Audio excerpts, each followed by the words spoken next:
Alright, so this is a video about how to do a simple trigger job on the Daisy Red Ryder,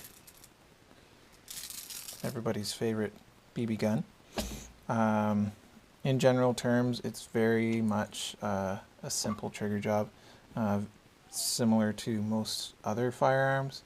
We're just going to be polishing up some faces, making sure there's nice square edges, all that stuff on the areas that we can. So this will just kind of explain what's what and where's where, and what you can do with what's available.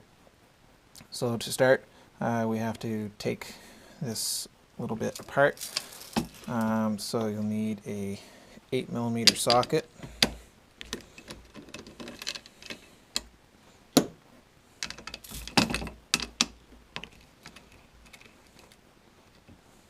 The SAE equivalent of which I believe is 5/16. And we're going to take a small Phillips head and remove those bolts. That comes out. Then we undo this screw here. Okay, buttstock comes out. Now if you just kind of spread that open a little bit, it makes it easier to take the trigger group out. There we go. Alright, so I'm not going to get into taking the rest of this apart because it's a little bit more complicated than necessary, and there's not much you can do to it anyway. So we're going to put that aside for now. So here we have our trigger group. So when you cock these guns, and it tells you right in the Daisy manual, you'll hear 7 clicks before it is fully cocked. So here are the 7 clicks. 1, 2, 3, 4, 5, 6. And then last but not least, once it's fully cocked, 7. So this little guy right here is the 7th click. And how it works is as the lever draws the piston back, a little catch goes over each of these. So you get 1, 2, 3, 4, 5, 6. The back of the piston moves the hammer back, and then you finally catch on the 7th catch right at the end, and that is your 7th click as you cock the gun. So then once you bring the lever back, it won't fly forward or anything like that. Or if you only get it so far forward, it's not going to slam the lever shut on you like the old ones used to. So what can we do to this unit here? Well, there's our safety there. So to lighten this up and to smooth it out and all that kind of stuff, there's 2 spots that we can polish. Number 1 is going to be right there. Get a good view of that. So right on that surface there, because again, that's something that is holding something else back, but will be slipping out of place when it fires. The other spot, I'm just going to fire this here. The other spot is where that hammer engages with the sear, which is hard to see right now, but we'll see it more here in a sec. So again, it's just like any other firearm.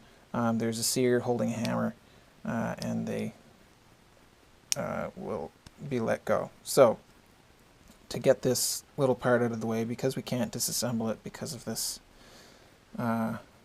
brass rivet here, pull forward and up using a pair of needle nose pliers. Just get that spring out of the way, and then we can kind of move it out of the way here so we can see a bit better. Now behind that, you can see there's a little window there. Okay, so you can see now it's cocked and the hammer is resting on the sear.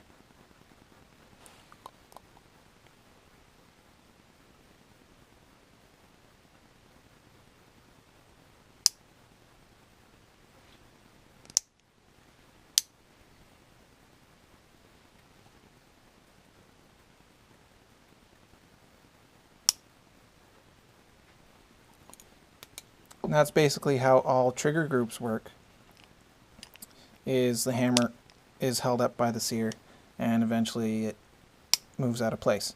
So we can't actually get to the sear because of the way this trigger group is assembled. It's all encased in plastic, blah blah blah. But like I said, we are going to polish the upper surface here, which catches the piston. So right there, and the underside, which would be resting on this ear. So let's move over to the vise and set this up. So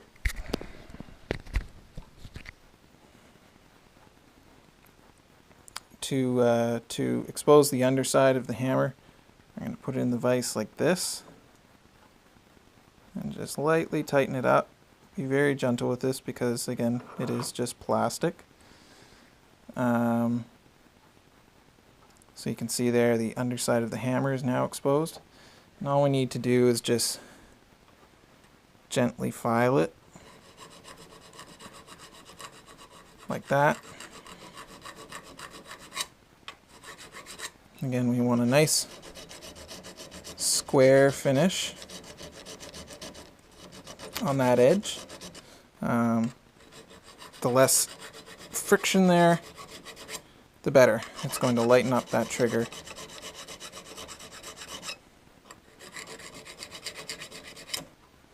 Okay, so I've already done this a little bit. So we can see the engagement surfaces there. There's a lot of room that is holding it.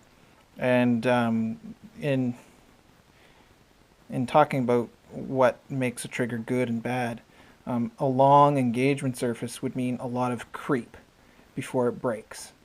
So you want short creep and a quick break, or a smooth or an easy break, I guess. So if you could take this apart and really modify the sear, or we could shorten that area of the hammer so that there's looks like maybe 2 millimeters there of engagement. We could modify it to be less than 2 millimeters if you really wanted to. That is, I would be doing that if there was, if I had another trigger group to play with or something like that. But this is my only one.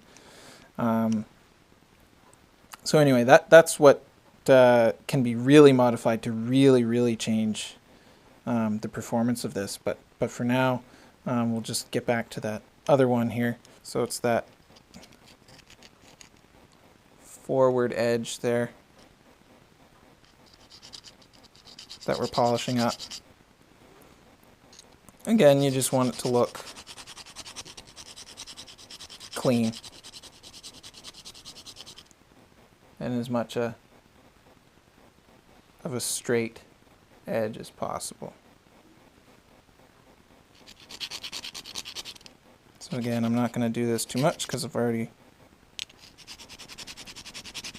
done this a little bit, but you can modify to your heart's content, I suppose. So I'm just going to put a small drop of CLP in here.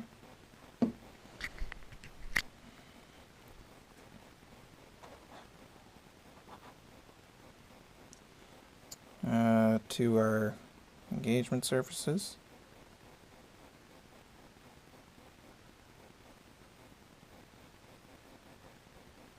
There's one. And another. Okay, so now we're going to reassemble and put it back in the gun. Oh, broke something there. Find out if I need that. Engage the safety, and you'll see why when I put this back together. So when we're putting it back together, make sure that this stays on the catch here, because we don't want it to come undone as we reassemble it. I've had that happen before, and you can't cock the lever once you get it back together. Also, there should be a spring back here. I removed it. All it is, it's a trigger reset spring. Doesn't affect how the gun fires. The only thing you may notice is that in order to re-engage the safety, or to use the safety at all, you'll have to push the trigger forward. I removed it just to further lighten the trigger pull. So let's reassemble this now. So pretty simple, you just slide it in there gently. And again, the reason we put the safety on is so that the trigger group will fit in that little space there.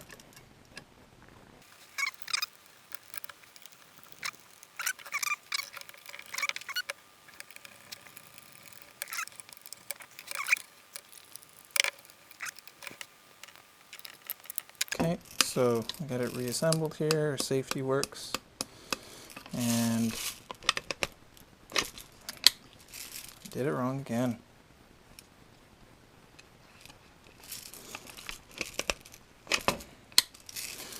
Okay.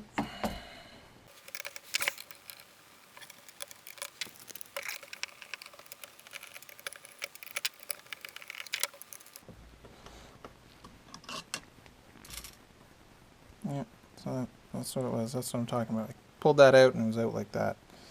Okay,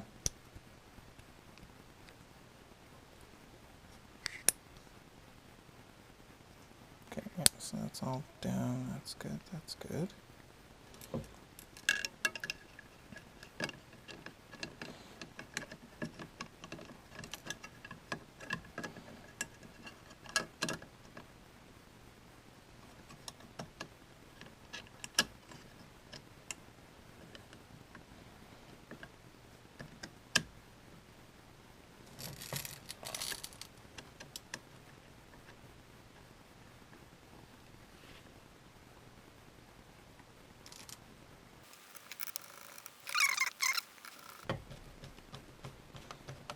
Make it kind of like a coach gun.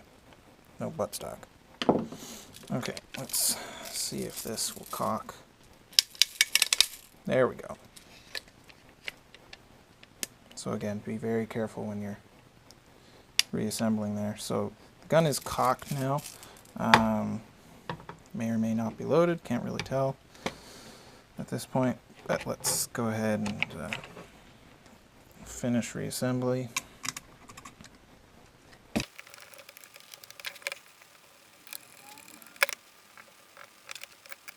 So, safety off. It's already cocked. May or may not be a BB. Let's take a shot. Yep.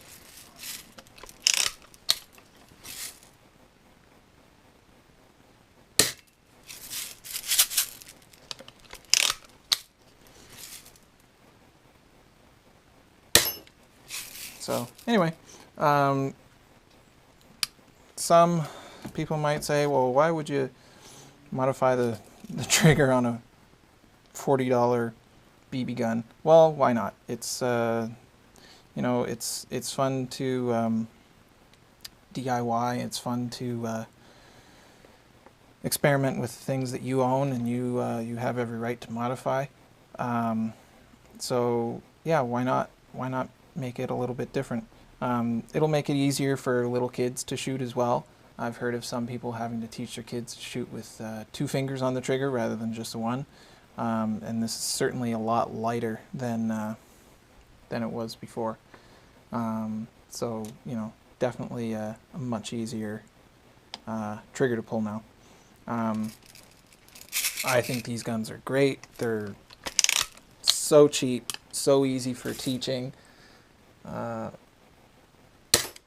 fundamentals of marksmanship with, and you know, the better you get at these, the better you get with all your other guns too. So I hope you took something away from this, especially how to reassemble it properly. Always be careful when you're putting it in, and don't just ram that lever back the first time you go to shoot again. But yeah, it's an easy job, and you can modify it as much as you want. Just always make sure that it is drop safe and off. Just like, again, just like any other trigger job, make sure it's a safe one. So thanks for watching, and see you later.